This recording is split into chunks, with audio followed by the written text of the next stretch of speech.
توجہ سے سماعت فرمائیں۔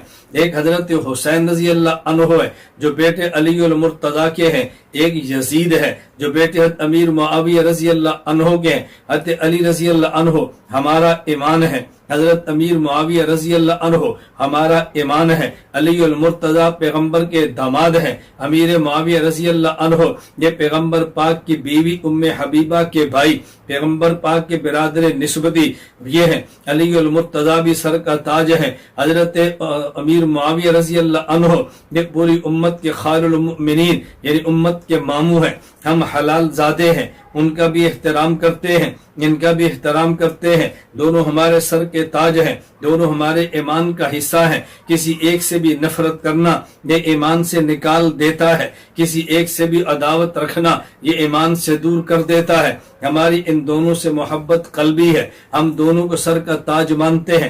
ان کے دونوں کے باہمی اختلاف اپنی جگہ پہ، وہ اختلاف تو موسیٰ اور ہارون علیہ السلام میں بھی تھے، ہم ان میں فرق نہیں کرتے، وہ بھی نبی اور یہ بھی نبی، اختلاف ان میں بھی تھے، ہم ان پر بھی ہم ان کو بھی اپنے ایمان کا حصہ مانتے ہیں۔ علی بھی صحابی ہے، امیر معاویہ بھی صحابی ہے رضی اللہ تعالی عنہما، ہم دل و جان سے تسلیم کرتے ہیں۔ بات توجہ سے سمجھنا، بات کے اختلافات کی نوعیت الگ ہے، ان دونوں کے اختلاف کی نوعیت الگ ہے۔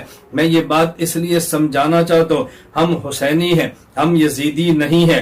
حق حسین کے ساتھ تھا، یزید کے ساتھ حق نہیں تھا۔ ہم یزید کو غلطی پہ مانتے ہیں، یزید کو فاسق مانتے ہیں، یزید کو خطا پہ مانتے ہیں، حضرت حسین کو برحق مانتے ہیں، اللہ سے دعا مانگتے ہیں اللہ قیامت کے دن ہمارا حشر حضرت حسین رضی اللہ عنہ کے ساتھ کرنا۔ یہ بات اچھی طرح ذہن نشین فرما لیں۔ لیکن جو بات میں سمجھانا چاہتا ہوں، آج کئی لوگ وہ ہیں حضرت معاویہ رضی اللہ عنہ کو الیاذ باللہ برا بلا کہتے ہیں، بنیاد یزید کو بناتے ہیں کہ یزید کے باپ تھے، یزید کے کارنامے یہ ہیں۔ امیر معاویہ کو پتا تھا، پھر بھی ان کو ولی عہد کیوں چنا ہے؟ اور بعض لوگ وہ ہیں جو یزید کو صالح اور پارسا کہتے ہیں، اس کی بنیاد یہ کہ امیر معاویہ صحابی کے بیٹے ہیں، تو اس لیے ہم ان کو بھی نیک سمجھتے ہیں، یہ تو صحابی کا بیٹا ہے لہذا یہ تابعی ہے، حالت ایمان میں ہے۔ بعض یوں منطق چلا دیتے ہیں، بات اچھی طرح سمجھ لینا۔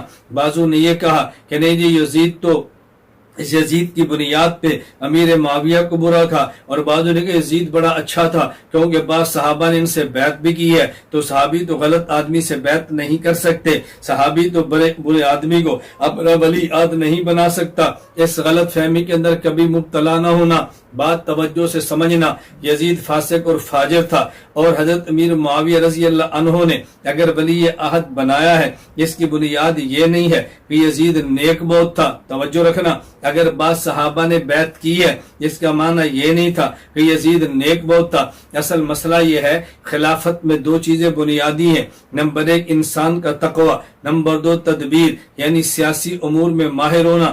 اگر کسی شخص میں دونوں صفتیں جمع ہوں، وہ سیاسی مدبر بھی ہو، وہ متقی بھی ہو، خلافت اس کا حق ہے۔ لیکن اگر دو لوگوں کے درمیان خلافت کے مسئلے پر اختلاف ہو جائے اور ان میں سے ایک متقی زیادہ ہو لیکن سیاسی امور میں تدبیر کم ہو، اور ان میں سے ایک بندہ جو سیاسی امور میں تدبیر زیادہ رکھتا ہو لیکن تقوی اس کا معیاری نہ ہو، اب اس میں خلیفہ کس کو بنائے؟ یہ ایک اجتہادی مسئلہ ہے۔ صحابہ کرام رضی اللہ عنہم اجمعین میں جب بعضوں کی رائے یہ ہے کہ دیکھیں خلافت کا تعلق سیاست کے ساتھ ہے، یہ چونکہ یزید کے اندر سیاسی تدبیر زیادہ ہے، ان کی رائے یہ ہے مدبر جو بڑا ہو، جو سیاسی بوجھ زیادہ رکھتا ہو، خلافت اس کو دے دو۔ بعضوں کی رائے یہ تھی نہیں یہ سیاست عام نہیں ہے بلکہ شریعت کا مسئلہ ہے، لہذا جس میں تقوی اور خوف خدا زیادہ ہو خلافت اس کو دینی چاہیے۔ اب یہ چونکہ سیاسی مسئلہ اختلافی اور اجتہادی مسئلہ بن گیا، اس لیے اگر بعض صحابہ نے یزید کی بیعت کی ہے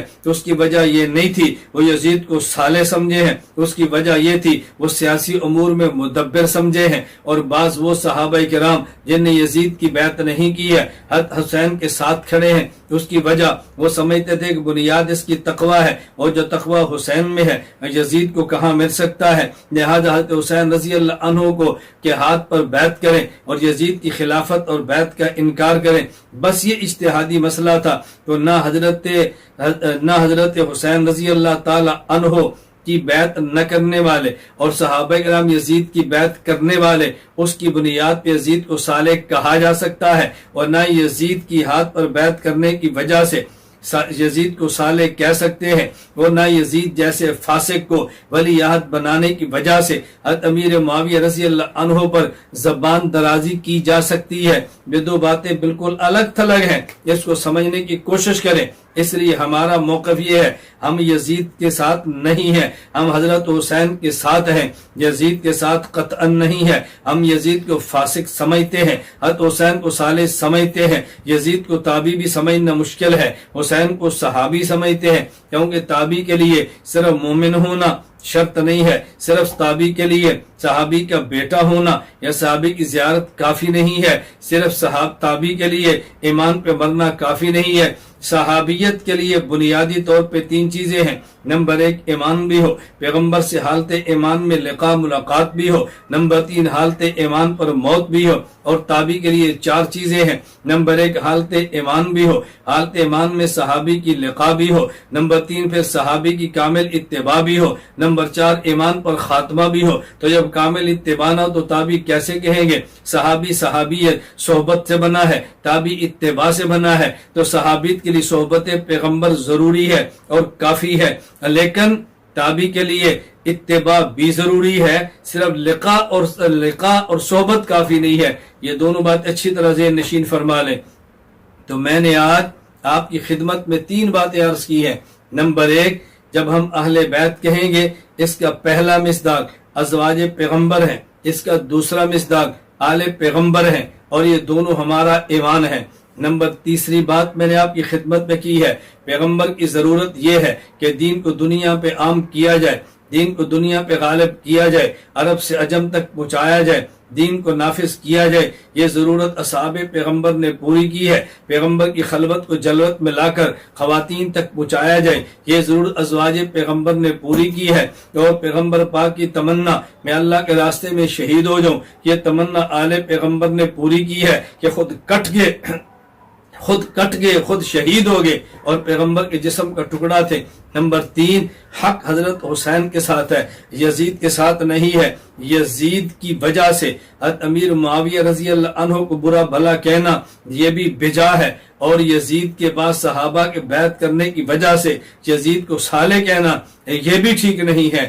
ہم حسینی ہیں، ہم یزیدی نہیں ہیں۔ ہم اللہ سے دعا مانگتے ہیں، اے اللہ ہمیں تو دنیا میں زندگی دے تو صحابہ اہل بیت کا نوکر بنا کے، ہمیں زندگی دے تو صحابہ اور اہل بیت کا غلام بنا کے، اللہ میں تو زندگی دے تو صحابہ اور اہل بیت کا دفاع کرنے والا بنا کے اللہ نے زندگی عطا فرمائی۔ ہم اہل بیت اور اصحاب پیغمبر کے ترانے گائیں گے، اہل بیت اصحاب پیغمبر کی غلامی کریں گے، اہل بیت اصحاب پیغمبر کی نوکری کریں گے، ان پر ہر آنے والے اعتراض کو جوتے کی نوک پہ رکھ کے اڑا دیں گے، اصحاب پیغمبر کا دفاع کریں گے، اور ہر وہ شخص جو صحاب پیغمبر کا دفاع کرے وہ ہمارا امام ہے، جو پیغمبر کے صحابہ کی بات کرے ہم دل سے اس کی قدر عزت کرتے ہیں، کسی درجے میں بھی پیغمبر کے صحابہ کی بات کریں، اہل بیت کی بات کریں، ہم عزت بھی کرتے ہیں، احترام بھی کرتے ہیں، دل و جان سے ان کی قربانیوں کی قدر بھی کرتے ہیں۔ اللہ تعالی ہمیں قیامت کے دن اصحاب پیغمبر کے ساتھ کھڑا کرے، آل پیغمبر کے ساتھ کھڑا کرے، ہمیں ازواج پیغمبر کا روحانی بیٹا بن کر زندہ رہنے کی اللہ توفیق عطا فرمائے۔ میں آخری گزارش کرتا ہوں، اصحاب پیغمبر، ازواج پیغمبر، آل پیغمبر صلی اللہ علیہ وسلم، ان کے بارے میں نظریہ اور عقیدہ اہل سنت والجماعت احناف دیوبند کا ذہن میں رکھ لیں۔ اہل سنت والجماعت احناف دیوبند کا عقیدہ ہے ہر صحابی مومن ہے، ہر صحابی عادل ہے، ہر صحابی حجت ہے، ہر صحابی معیار حق ہے، ہر صحابی تنقید سے بالا تر ہے، ہر صحابی محفوظ ہے، اور جب کسی مسئلہ پر جمع ہو جائیں تو